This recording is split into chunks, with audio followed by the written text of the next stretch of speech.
रहस्यमयी रात और माता का प्रकाश।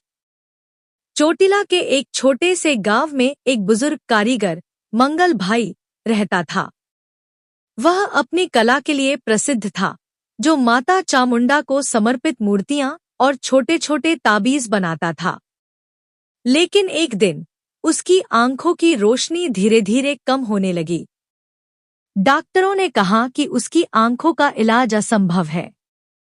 मंगल भाई ने हार नहीं मानी और माता चामुंडा के मंदिर में जाकर अपनी कला को बचाने की प्रार्थना की। एक अमावस्या की रात, जब वह मंदिर में अकेला था, उसे माता की शिला के पास एक चमकदार प्रकाश दिखाई दिया। प्रकाश में माता चामुंडा का रूप प्रकट हुआ और उन्होंने कहा, मंगल, तुमने मेरी सेवा में अपनी जिंदगी लगाई है। मेरी गुफा के पास एक प्राचीन झरना है। उसका पानी अपनी आंखों पर लगाओ और मेरे नाम का जाप करो। मंगल भाई ने माता के निर्देशों का पालन किया। उसने गुफा के पास एक छोटे से झरने का पता लगाया, जिसके बारे में गांव वालों को भी नहीं पता था। उसने उस पानी को अपनी आंखों पर छिड़का और चामुंडाय नमः का जाप शुरू किया। कुछ ही दिनों में मंगल भाई की आंखों की रोशनी धीरे धीरे लौटने लगी। उसने न केवल अपनी कला को फिर से शुरू किया, बल्कि माता के लिए एक भव्य ताबीज बनाया, जिसे आज मंदिर में रखा गया है। इस ताबीज के दर्शन करने वाले भक्तों का कहना है कि इसे छूने से उनके मन की सारी चिंताएं दूर हो जाती हैं। गांव वाले उस झरने को चामुंडा झरना कहने लगे और यह माना जाता है कि इसका पानी रोगों को ठीक करने की शक्ति रखता है। खोया हुआ गीत और माता की प्रेरणा। चोटिला की एक और कहानी एक युवा कवयित्री सरिता से जुड़ी है। सरिता एक ऐसी कविता लिखना चाहती थी जो माता चामुंडा की महिमा को पूरी दुनिया तक पहुंचाए, लेकिन कई महीनों तक उसे कोई प्रेरणा नहीं मिली। निराश होकर वह चोटिला मंदिर पहुंची और माता की शिला के सामने बैठकर ध्यान लगाया। उसी रात उसे एक स्वप्न दिखा जिसमें माता चामुंडा एक सुनहरे रथ पर सवार थी। माता ने कहा, सरिता, मेरी पहाड़ी की हर सीढ़ी, हर पत्थर और हर हवा में मेरी कहानी बसी है। इनसे प्रेरणा लो और अपनी कविता को पूरा करो।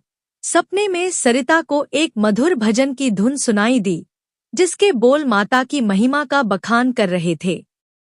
सुबह उठते ही सरिता ने वह भजन लिखना शुरू किया। उसकी कविता इतनी सुंदर थी कि जब उसने इसे मंदिर में गाया, तो वहां मौजूद हर भक्त की आंखें नम हो गईं।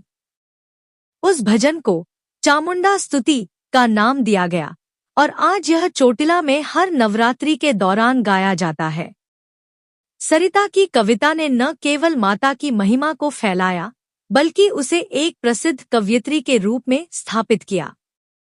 वह आज भी माता को अपनी प्रेरणा का श्रेय देती है। माता का रक्षक और पहाड़ी का रहस्य। एक बार चोटिला में एक अजीब घटना घटी। मंदिर के आसपास कुछ असामाजिक तत्वों ने मंदिर की संपत्ति को नुकसान पहुंचाने की कोशिश की। वे रात के अंधेरे में मंदिर के पास एक प्राचीन पत्थर को तोड़ने की योजना बना रहे थे, जिसे भक्त माता की शक्ति शिला मानते थे। लेकिन जैसे ही उन्होंने पत्थर पर पहला प्रहार किया, एक तेज रोशनी आसमान से उतरी और एक गर्जना के साथ वे सभी भयभीत होकर भाग खड़े हुए। अगले दिन मंदिर के पुजारी ने देखा कि शिला पर कोई निशान नहीं था और उसके पास एक छोटा सा त्रिशूल जमीन में गड़ा हुआ था। भक्तों ने इसे माता का रक्षक रूप माना और उस त्रिशूल को मंदिर में स्थापित किया। इस घटना के बाद मंदिर की सुरक्षा के लिए एक विशेष पूजा शुरू की गई, जिसे शक्ति रक्षा पूजा कहा जाता है। यह पूजा हर साल माता की शक्ति को और मजबूत करने के लिए की जाती है। आधुनिक युग में माता का चमत्कार। आज के समय में भी माता चामुंडा के चमत्कारों की कहानियां कम नहीं हुई हैं। हाल ही में एक व्यापारी हर्ष, जो अपने परिवार के साथ आर्थिक तंगी से जूझ रहा था, चोटिला मंदिर आया। उसने माता की शिला के सामने एक छोटा सा दीपक जलाया और अपनी परेशानियों को दूर करने की प्रार्थना की। उस रात उसे सपने में माता ने दर्शन दिए और कहा, हर्ष, मेरे मंदिर के पास एक प्राचीन वृक्ष है। उसकी छाया में बैठकर अपनी योजनाओं पर विचार करो। हर्ष ने ऐसा ही किया। उसने उस वृक्ष के नीचे बैठकर अपने व्यापार के लिए एक नई योजना बनाई जो उसे पहले कभी नहीं सूझी थी। कुछ ही महीनों में उसका व्यापार फिर से चल पड़ा और वह अपने परिवार के लिए एक नया घर बना सका। हर्ष ने माता के प्रति अपनी कृतज्ञता जताने के लिए मंदिर में एक नया प्रवेश द्वार बनवाया, जिसे चामुंडा द्वार के नाम से जाना जाता है। चोटिला की अनंत गाथा।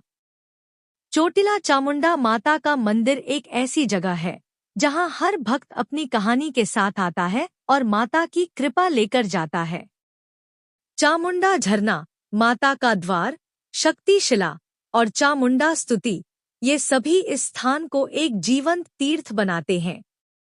माता की शक्ति हर युग में भक्तों की रक्षा करती है, चाहे वह रोगों से मुक्ति हो, खोए हुए लोगों को ढूंढना हो या सपनों को साकार करना हो। भक्तों का मानना है कि चोटिला की पहाड़ी और माता की शिला हमेशा उनके साथ हैं। हर सीढ़ी, हर पत्थर और हर हवा में माता की उपस्थिति महसूस होती है। यह कथा अनंत है और हर नया भक्त, हर नया दिन इस गाथा में एक नया रंग जोड़ता है।